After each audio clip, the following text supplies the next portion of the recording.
ni Chen. Before Joanna actually, si Chen yung isa sa pinakamakapal na balat na hero sa game. Kaya mahirap din siyang i-assassinate. So, he's pretty safe in that position. Pwede siyang maging careless kahit pa paano. Especially kung si ETC na not the best damage dealer, not the best ganker. Ang ginagawa niya, teka lang. Let's check out kung anong plano ng both teams natin. Kasi at this point alam mo yun, parang real talk. Mahirap basahin yung mga strategy ng mga team na wala namang strategy. Kasi not the best organized team ang nakikita natin dito. Actually, some of the teams here in Heroes of the Storm, hindi pa sila ganun ka-praktisado. Kaya we're seeing a lot of different builds. Gusto ko siya kasi nagpo-promote siya ng diversity. Ay, pwede pala gawin to, pwede pala gawin yan. Hindi siya masyadong stricto sa meta na ito yung malakas na hero this season, ito yung gagamitin natin, iti-pick natin lagi. Kaya we come up with very interesting fights and combinations sa heroes natin. At this point, mukhang Castel is in the lead dahil nakakapasok na sila sa gate. Actually, yun pala yung yun pala yung nagagawa nila, nakapasok na sila sa gate at medyo malaking victory na yun. Pero si Lily mukhang makakauwi. Nako, hold mo yung Q, Lily. Iwala lang. Trust yourself. Oh, hold mo yung Q. Oh my god, ba't hindi mo yung spam? Okay, pro tip sa mga bagong players natin sa Heroes of the Storm. Pag naglilili ka, there's only one thing you need to do para manalo as Lily. And I quote Pobs in this, just hold Q and run around and be annoying. In this very, very Konyo voice. Sabi niya, hey, I like this Lily guy, just hold Q and you run around. That's all you need to do to win. So, Lily, you can do it. Just hold Q, heal everyone, and do your role. Siya naman, on the other hand, is very complicated as a hero kasi kailangan mo mag-ikot-ikot and manage your cooldowns. Oh my god, Raynor! Napa-overcommit ng konti sa gitna. Sinusubukan niya ipasok yung mga gems. Unfortunately, he got sniped off. 4 yung nandun. At very delicate yung position ngayon ng Castel. Kasi unti-unti silang nasa snipe ng Pigs Might Fly in this battle. Parang feeling ko naman ng Pigs Might Fly, medyo natuto sila sa laban nila kanina sa hype dahil nagiging medyo deliberate sa kanilang pag-push. Noona nila yung mid, binasag nila yung gate ng mid, and ngayon binasag nila yung gate ng top. Ngayon mamaya siguro babasagin nila yung gate ng bottom. Or maybe just go for a push with the spiders kasi nasa kanila na. They have the spiders. They're gonna use it. They're gonna be pushing around. Pressure nila nag-a-apply in all 3 lanes. And somehow, actually, nag-work out yung kay Chen. Hindi ko alam kung paano, pero he's making it work. And I admire him for that. Here we go. With the pushes coming in. Gwapo ako, tsaka si Hakuya Yui. Sinusubukan, depensahan ang top in mid. Walang nagde-depensa. It's so vulnerable, Chino Mags. Soloing niya. Sabi niya, akin to, I'm gonna do what I can. Katipunan ng Gustavo, pumapasok si Chen. I don't know kung anong kinain niya, pero pumasok niya sa loob. Sabi niya, no, I can tank this. And mukhang natangin naman niya. At siya ay successful. Gwapo ako. And Hiraku, oh my god, first kill.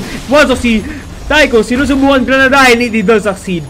Bumagsak. Si Gwapo ako. Medyo nangati ang ulo niya doon. Tandaan mo, 3 hero yan. You have to be careful at may spider pa sa likod. Gustavo, moving back very wisely kasi mahirap na ang mas-snipe. Guys, remember, okay magdepensa ng base, but remember, mas importante ang buhay mo. Huwag kang mamamatay. Hintayin mo na lang yung teammates mo. Keep calm and defend as a team. Hindi importante sa Heroes of the Storm. Speaking of defending as a team, here we go. Hiraku, Gwapo ako, tsaka Gustavo, pumapasok. The laser drill, focusing on Vala in a good spot. Kaya lang at the last moment, pumunta kay Gwapo ako. At yan kay Gustavo, which falls down sa sheer amount of DPS ng Pigs Might Fly. On the other hand, we have Distortion at saka si J Battle Pants andito sa gitna. Naghahampasan, hindi ko alam kung paano sila magkakapatayan dahil isang support yan at saka isang tangke. Pero ngayon, ang push ng Pigs Might Fly, it's gonna be weak. Medyo ihina yan dahil wala na yung spiders nila. Pero ang ganda pa rin ng nila. Nakakapag-snipe pa rin sila ng mga heroes kahit papano. And it looks like hindi na masyadong tatagal ang paghihintay natin sa susunod na batch dahil nagto-turn in na ang Pigs Might Fly ng kanilang mga gems na nakuha nila habang nagpo-push sila, which is very good. Kumbaga, napag-isa mo na yung clash mo at saka yung paggawa mo ng objectives. Yun yung magandang part ng Spider. Tomb of the Spider Queen ngayon. Lily barely getting out. I don't know. Just spam your Q, man. Spam your Q. Kung ano yan, kung hold mo lang yung Q, kahit masira yung Q ng keyboard mo, basta pag Lily ka, automatic mananalo ka. Pero at this point, mukhang magulo na talaga ang laban natin. Si Joanna at saka si Chen, yung dalawang mabigat na tangke natin, tinatangke yung bottom lane sa pagpupush nila. Sa mid lane, meron naman tayong Vala, Tassadar, at saka si Sylvana, si Chinomax, Battle Pants, si Hyakuya Yu. Hirap basahin yan Si Gustavo naman, sinusubukan tulungan si ETC. Ngayon, finally nag-level 10 ang Team Castel. At ngayon, sunutin natin kung magiging effective to sa pag-push nila. There's the ultimate galing kay Lily. Unfortunately, nag-kick in na rin ang mga heroic abilities ng Pigs My Fly at unti-unti nang napipitas sa mga heroes natin. Top. Mukhang bumagsak na si Tychus. Nice defensive force field there galing kay J Battle Pants. At mukhang makakauwi ng maayos ang natin, Pigs My Fly. On the other hand, sa mid lane, si Chinomax, nagpo-push out lang siya. Sabi niya, alam kong pakialam kahit may spider ka. Di ba ako kilala? Si Sylvanas ako, kaya akong kainin niya ng basta-basta. Pero ito, nakikipag-sapalaran pa rin sila dito sa baba. Hindi ko alam kung anong balak ng bottom lane na Pigs My Fly dahil wala naman silang damage. Puro tangke yan, si Hero, si si Chen. Ayan. Si Chen, di natin kasi wala talaga silang damage, Puro defensive abilities Dapat si Tassadar, hindi naman siya assassin. He's more of a shielder. Ngayon, dumating si Sylvanas at hindi na nagbibigay sa kanila ng kailangan nilang DPS. Mukhang nag-stall lang sila. Take a lot of damage.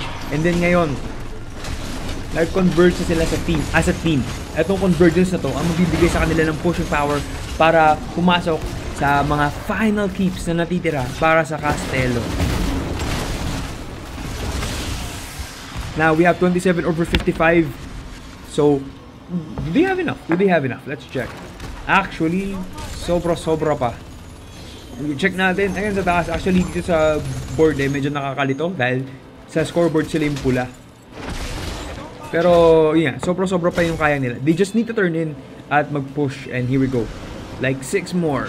Just another smooth turn in. And pupunta na ang susunod na chapter ng pag-push nila ng malakas. Ito ang mahirap talaga sa Spider Queen dahil pag nakuha ng kalaban mo yung objective, hindi lang isang lane ang mapupush compared to, wait lang, mamaya lang natin pag-usapan yan. There's the mosh pit, ang stun, mukhang ito na yung kailangan talaga ng Castello, kaya lang nakauwi si Tassadar, hinahabol ni Lily at ngayon ang nangyari sila yung nabibait at hindi sila makapag-position ng maayos. Si Muro din na pa-overcommit dun sa harap at naiwan siya. Masyado sila naging excited. Isang magandang mosh pit galing kay ETC, galing kay Distortion. Kaya lang hindi nila naalala na kailangan mo ng positioning in that sense. Ngayon, ang Pigs My Fly, nagpo-push out na lang. Sinusubukan na lang i-push ang final keeps ng team, ng red team para matapos na ang laro. Si Lily, mukhang kailangan umuwi. At siya ay nagiging sugatan na ang mga heroic abilities. Binabato na si Raynor. Umaatake dito sa mid. Actually, tinatry niyang depensahan pala ang mid dahil medyo hirap na talaga.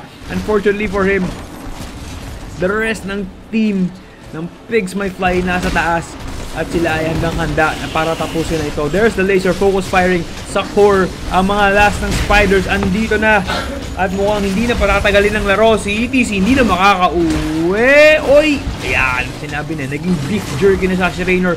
Ang huli niyang stim pack, ito na, kinain na. There's the wailing arrow out of nowhere. And ngayon, hindi ko alam kung bakit nila sinatay patayin ang mga kabilang team. Just focus fire on the core, guys. Mukhang pinaglalaroan pa nila. Parang trap ng mga daga. Ayaw nilang tapusin agad yung laro. At minsan, pag ginagawa to ng kabilang team, tandaan nyo, may danger na pwede kayong makain. So, pag gagawin nyo to, just be careful, guys.